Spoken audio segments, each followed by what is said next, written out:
Today's show is all about the backup center position because the Heat have now lost 3 straight games, and one looming topic in that consistent losses is the fact that the Heat have struggled when Bam Adebayo misses time or is sitting on the bench, because obviously he's not going to play 48 minutes a night. So we examine if the Heat have a problem and what the Heat can do about it to fix this issue and make a run and end this 3-game losing streak, because I'm sick of losing. But before we jump into today's show, I got to let you guys know you have to follow me on Twitter. And there's a lot of reasons why to do so. You get the latest Heat news. I tweet about them every single day. I even get a little funny sometimes. Sometimes, not all the times, but I tweet some memes as well, Heat rumors as well. Get a shout out on the next watch party, which is tomorrow against the Indiana Pacers. If you follow me on Twitter, you won't regret it. Best way to be an informed Heat fan, subscribe here at the Heat Report. Follow me on Twitter. I promise you, you will never miss a piece of Heat news or rumors.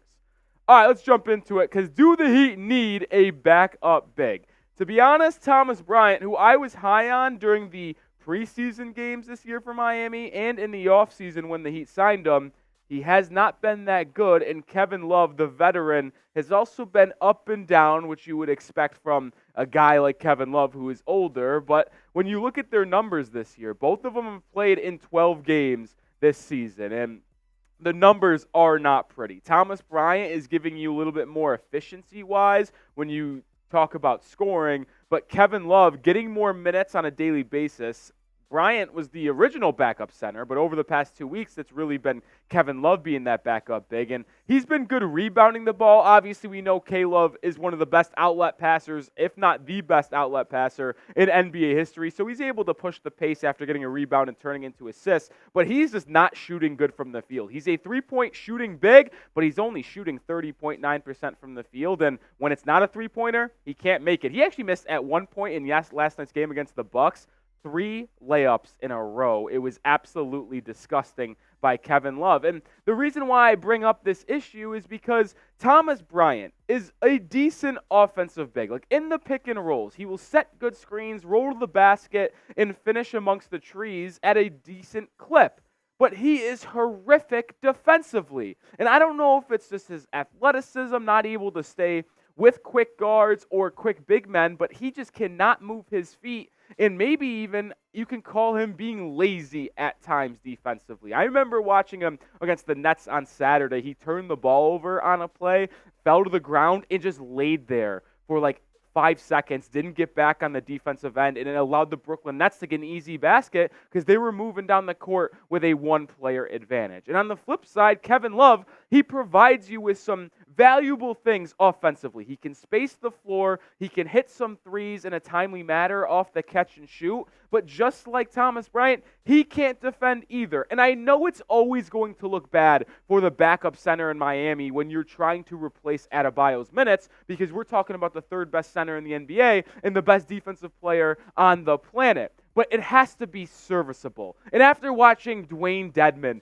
and Cody Zeller over the past 2 seasons, I think we can all confidently say as Heat fans that we need a legit backup big for the future. They drafted Precious Achiuwa 2.5 years ago thinking he could be that guy out of Memphis. Evidently, after his rookie season, they put him in the sign and trade for Kyle Lowry, and everyone knows Achiuwa was 1 pick before Tyrese Maxey.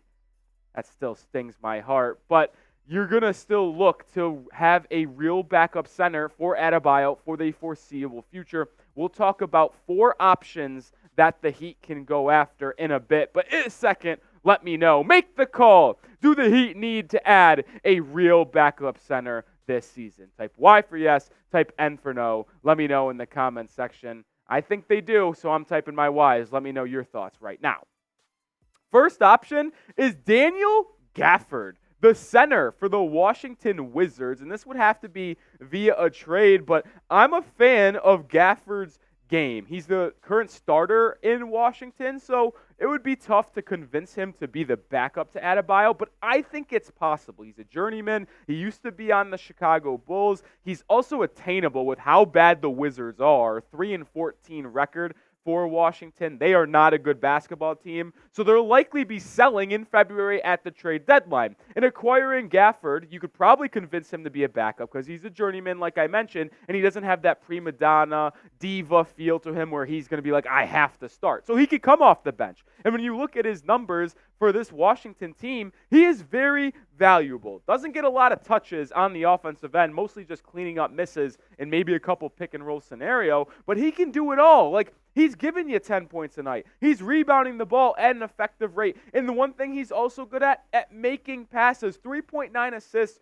for a center is just fantastic. You don't see that often in guys like Gafford. He's also giving you 2 blocks a night while shooting 69.7% from the field.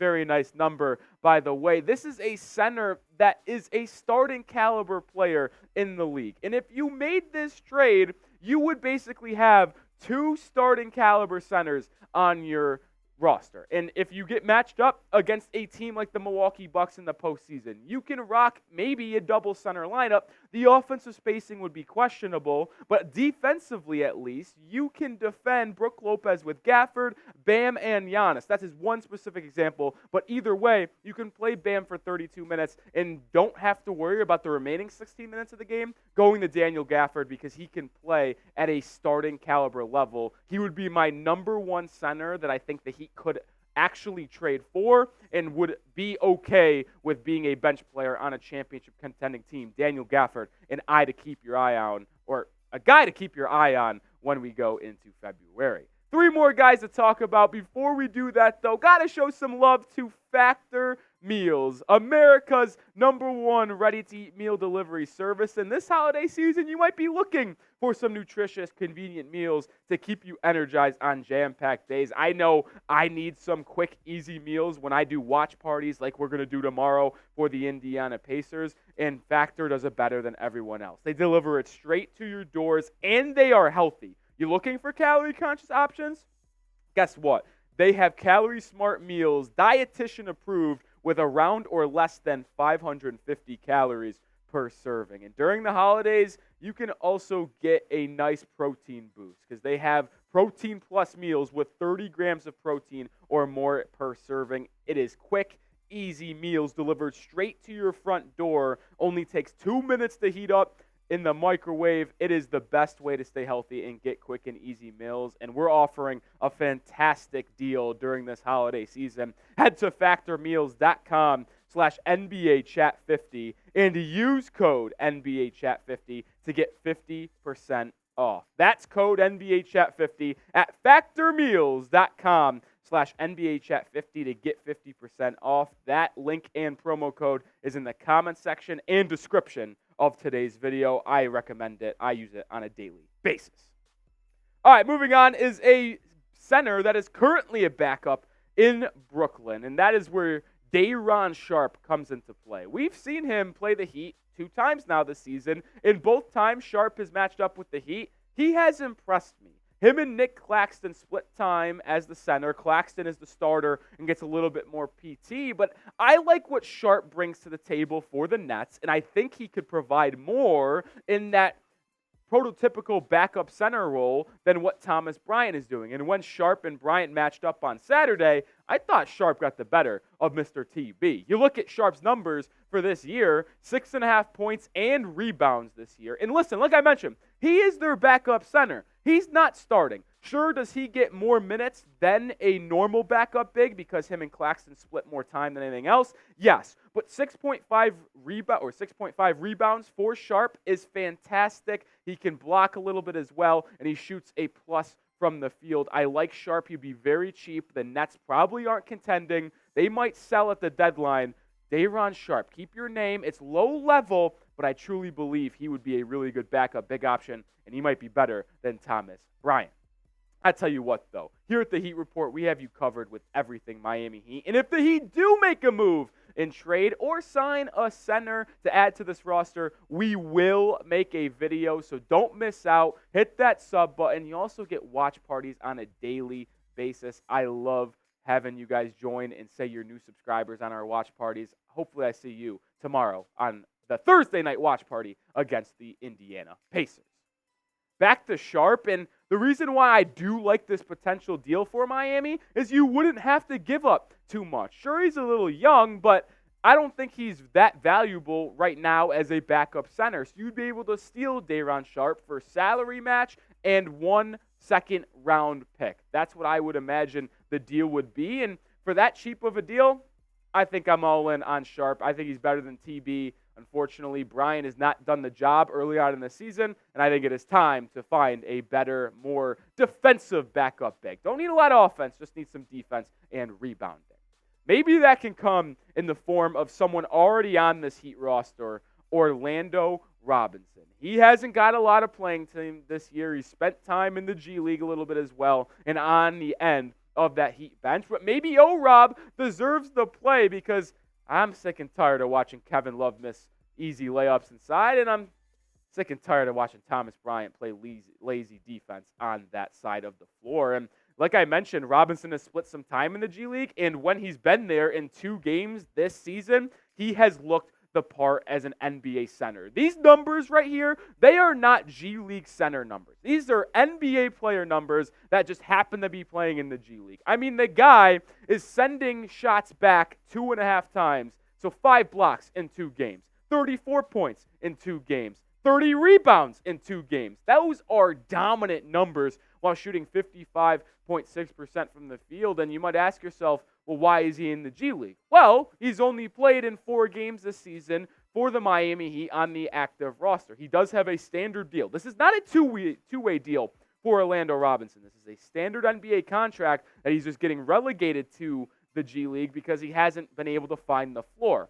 He has found the floor in those 4 games I mentioned. When he's played, he's been semi-effective. 6.3 points per game, 4.3 rebounds, and he's also ironically shooting the same percentage of the field as he is in the G League at 55.6%. The only drawback of Orlando Robinson, and the reason Eric Spoelstra probably can't find playing time for O-Rob, he is a little slow-footed on the defensive end, which holds him back from being able to switch like Eric Spoelstra likes to do. His defense is one that is very fluid. You see Bam Adebayo embody that, being able to guard 1 through 5. And they try to do that with even the backup center. But a guy like Orlando Robinson and Thomas Bryant, they can't really move their feet with the quicker wings and guards, which puts the defense at a disadvantage when those guys are on the court, which is why we're looking for a backup big. Orlando Robinson would be able to fill the role of Thomas Bryant and Kevin Love offensively, but I still think we'd have those issues on the defensive side of the floor that we face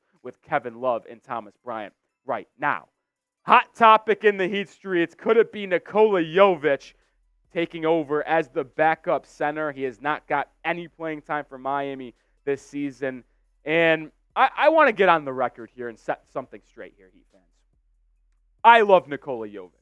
If you were with us all offseason, you know how high I am on this kid. I didn't even want to include him in a deal for Damian Lillard, if you can believe that. He has not got a lot of playing this time this year, which has been disappointing. But the problem is, and this is the only thing that I have a problem with Eric Spoelstra with, and he is the best coach in the NBA by a wide margin in my eyes. But he is playing Nikola Jovic at the 5 when he plays. And that is not Nikola Jovic's game. Jovic is a 4. He should not be playing the backup center role. He should not be the biggest guy on the court for Miami at any point in the game. What is Nikola Jovic good at? Catch and shoot threes, rebounding the basketball, leading a fast break as a one-man fast break, making the right basketball play, whether it be attacking the rim in transition or kicking out to a wide-open teammate. He is a great facilitator, a great playmaker. And I get that that would be fun to have at that center position like Nikola Jokic. But Jovic cannot defend centers, which is why he can't play. So my thing is that we're running in this loop with Nikola Jovic. He's talented. He should play. You play him at the center. Oh, he can't guard centers, so he can't play. But he's too talented. We're in this loop right now. Break the loop. Put Jovic at the 4 or the 5. Play him with Bam. Hell, if you played him as a rover, I get he's 6'10". There is no need to define him, though, by his height. He is a Ben Simmons archetype to where maybe he's not the athletic in the defensive side of Ben Simmons, but he's the way where he can handle the ball and he can play make for others. He's not looking for his shot. He's looking to create offense for his teammates. I think that is valuable. And then when he is getting the ball in catch and shoot scenarios, he can knock them down. I think Jovic could be playing more for this team and play a pivotal role in that 4 or 3 spot, really. I know it would be a little bit big, and he has to work defensively, but the offensive skill set is so good that it has to be used, and that could be the missing piece to put this Heat roster over the top to win an NBA title. But let me ask you, like I mentioned, Jovic went to the media and talked to the Serbian outlets about his situation in Miami, about potentially being misused, and then he went and refuted that. But let me know, has Jovic been misused by Erik Spoelstra in the Miami Heat? Type M for misused, type U if he's been used right. I do not expect to see a lot of U's in the chat, but if you do believe that, let me know in the comment section. You could also let me know on Twitter. Like I mentioned off the top, you follow me on this video, you're going to shout out tomorrow on our watch party against the Indiana Pacers. So follow me, subscribe, and hopefully I see you there tomorrow night against the Pacers for a big-time Thursday night matchup.